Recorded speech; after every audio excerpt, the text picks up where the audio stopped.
Alors aujourd'hui, je vous emmène un petit peu sur un paysage différent. Ça faisait longtemps que j'avais pas traité un sujet un petit peu en bord de mer, sur la côte française. Je me trouve au Cap Béar et ma session photo va pas tarder à commencer. Je vais certainement rentrer en mode Speedy Gonzales parce que clairement ça va se jouer à pas grand chose, le fait de choper la bonne lumière et de trouver le bon angle. Parce que grosso modo j'ai fait un petit peu de repérage, mais le problème c'est que la côte elle est assez escarpée et que j'ai vu des lignes super intéressantes, mais par contre pour les atteindre il va falloir que je fasse très attention, mais ça pourrait donner des belles perspectives vers le sujet que je vais vous montrer maintenant. Hop, le sujet qui est là-haut, c'est-à-dire le phare du Cap Béar.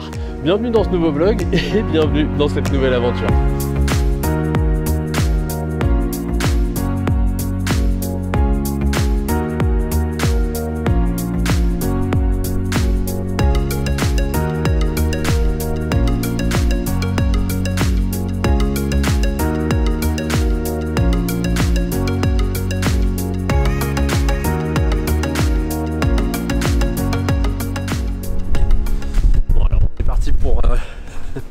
Pour la session photo, je suis pas sûr que vous puissiez m'entendre à chaque fois que je vais parler.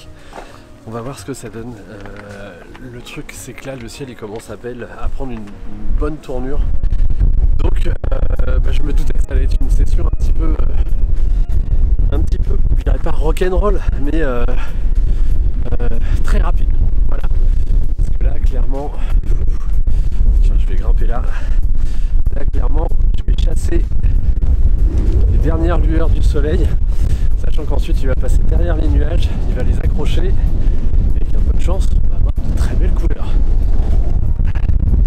Il va falloir que je trouve mon angle et ça va être la photo du soir, et demain, et bien j'espère pouvoir faire la photo du matin parce que je vais dormir dans le coin.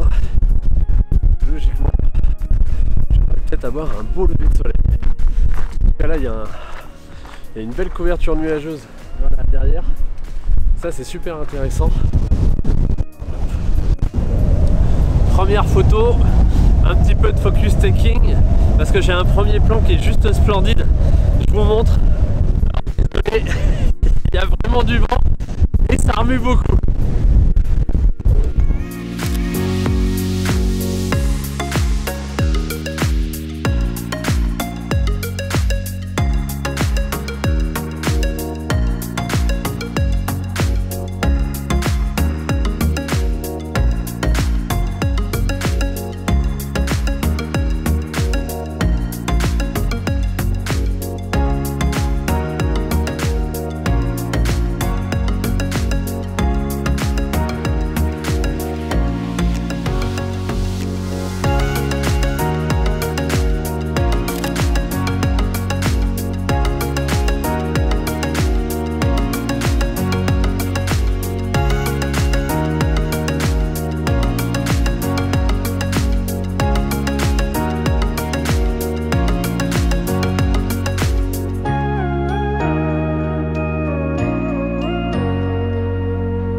Je vais me fixer ici au point de vue que j'ai trouvé et attendre que la lumière varie. Je vais préférer valoriser vraiment une seule photo.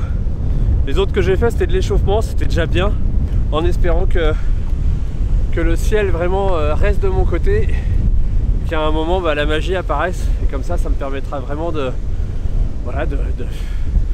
d'avoir une session je dirais aboutie, en sachant que je pense pas que le ciel soit intéressant ce soir pour les étoiles, même si je pense que le spot est vraiment bien lorsqu'on a aucune lune, et, parce que là on pointe directement sur la Méditerranée, et je pense qu'en termes de lumière, de pollution lumineuse, c'est néant, et donc je pense qu'on peut vraiment faire des très belles photos de Voie lactée ici. Voilà, à noter pour une prochaine session.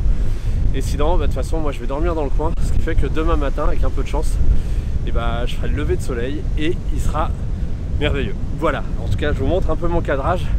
Je Je vais favoriser vraiment ce cadrage là et puis on va voir ensuite ce que ça donne comme résultat.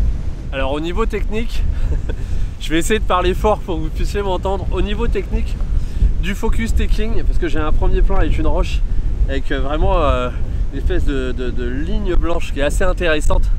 Donc du focus taking pour l'avoir net jusqu'à mon arrière-plan, donc vraiment jusqu'au phare et jusqu'au nuage. Ensuite, ce que j'ai fait, c'est que j'ai fait une sous-exposition de mon ciel pour vraiment avoir une espèce de dramaturgie ensuite. Et j'ai ensuite modifié mes ISO, mon diaphragme pour augmenter mon temps de pause, pour avoir une mer un petit peu plus lisse.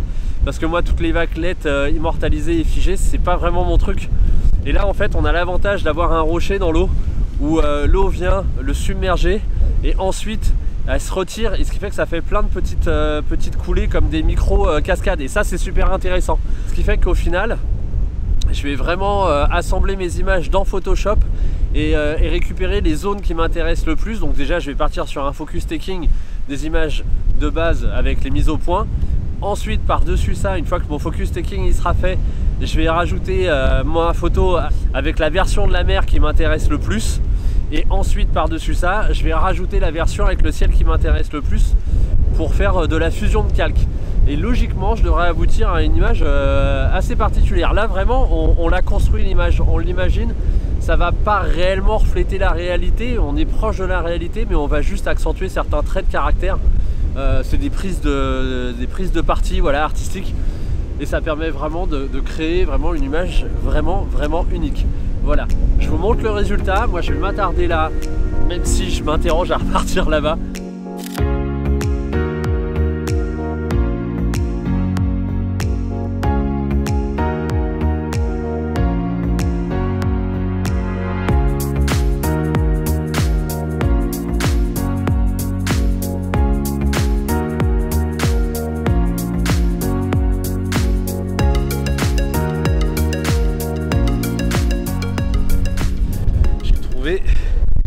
J'ai trouvé un angle intéressant avec un premier plan de malade.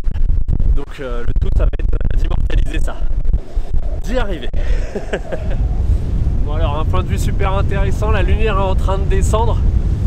Je vais me concentrer sur les photos parce que de toute façon là au terme de luminosité avec cet appareil là ça va être difficile de filmer. Et même avec le son parce que le vent devient vraiment assez puissant.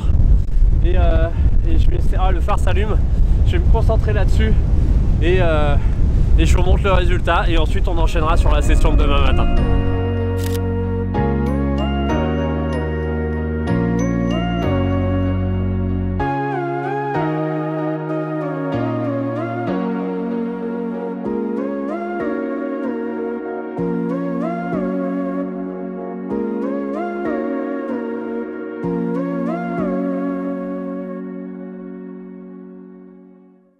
J'ai mis un certain temps à trouver mon cadrage ce matin. Ça a été un peu folklore parce que déjà il faisait sombre. La lumière n'a pas donné ce que je voulais, donc j'ai commencé ma session photo en jouant avec des premiers plans, à nouveau des cadrages verticaux, choses qui sont pas dans mes habitudes. Le gros avantage c'est que en fait ici, dans l'environnement dans lequel je me trouve, il y a beaucoup de végétation, de petits rochers très sympathiques et même des rochers un peu plus gros qui sont vraiment burinés par l'effet du temps, voilà, du climat, de bord de mer. Et ça c'est très intéressant parce que ça donne des matières, des textures. Ce qui fait que depuis tout à l'heure, j'essaye de trouver des premiers plans assez forts, soit de la végétation, soit des rochers. Et surtout, une fois de plus, je fais du focus taking parce que vraiment, on a beau dire, si on fait juste une seule image pour la prise de vue, on a beau fermer au maximum le diaphragme, on n'obtient pas la qualité nécessaire, en tout cas le piqué nécessaire, et des zones qui restent floues. Donc là, pour le coup, le focus taking est indispensable puisque je travaille toujours sur des premiers plans qui sont très proches. Ils sont à 20 cm maximum de mon objectif. Donc c'est indispensable, incontournable même, je dirais.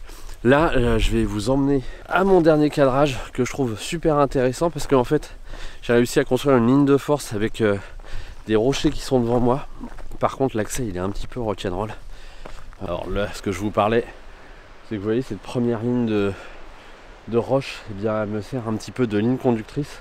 Et surtout, elle vient tourner avec la pointe du rocher. J'espère que je le cadre bien. qui ramène vers le phare. Donc ça fait une espèce de composition comme ça. Il y a plusieurs types de composition. Alors là, elle n'est pas parfaite. Donc on a les règles des tiers, ensuite on a les triangles, on a les lignes de force, on a les diagonales. Et on a cette espèce de forme d'escargot parfois que vous pouvez voir dans certaines compositions. Et bien là, j'essaye de m'en rapprocher un petit peu.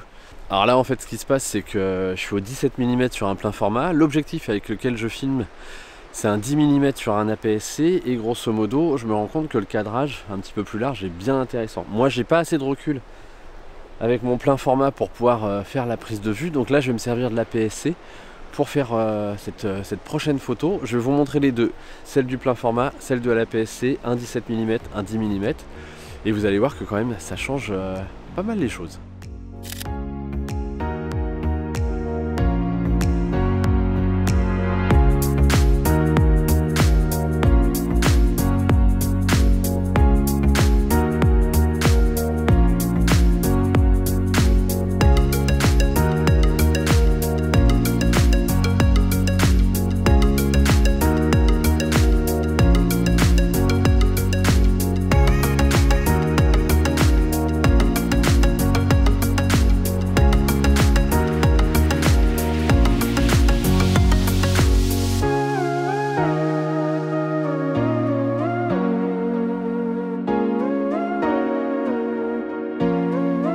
Sur le chemin, j'ai trouvé une nouvelle composition. C'est les compositions que j'adore parce qu'il y a quelque chose que j'aime beaucoup, ce sont les perspectives, les chemins. Ça laisse travailler mon imaginaire, ça l'emmène au loin, j'aurais tendance à dire. Et là, l'avantage que j'ai trouvé, c'est un petit chemin. Voilà, comme vous pouvez le voir, je suis dessus, mais ça ressemble pas trop à un chemin, il n'est pas très marqué. Mais malgré tout, il a un passage dans une perspective de rocher qui est splendide. Et surtout, on a une roche qui est magnifique dans un premier plan. On a de la verdure, on a vraiment du minéral et on a le phare ensuite au fond avec le ciel. Je dirais que là, au niveau des éléments graphiques, moi je trouve ça super riche et hyper intéressant. Surtout la roche. La roche, vraiment, elle est travaillée, c'est juste une dentelle. C'est vraiment splendide. Donc j'ai fait mon cadrage. Je suis ultra content. Du focus taking obligatoirement parce qu'il est hors de question de louper sa photo quand on a un sujet pareil. Ça, c'est mettre toujours toutes les chances de son côté. L'avantage vraiment du numérique aujourd'hui, c'est qu'on peut avoir des cartes qui sont assez énormes, ce qui fait qu'on peut faire plein de photos sans frustration. Après, il suffit juste de faire du tri et de sélectionner les bonnes en post-production pour aboutir à une image vraiment splendide. Je vous montre le résultat. Là, déjà, mon avis, c'est que ça risque de déchirer. Allez, je vous montre et n'hésitez pas à me dire ce que vous en pensez dans les commentaires un petit peu plus bas.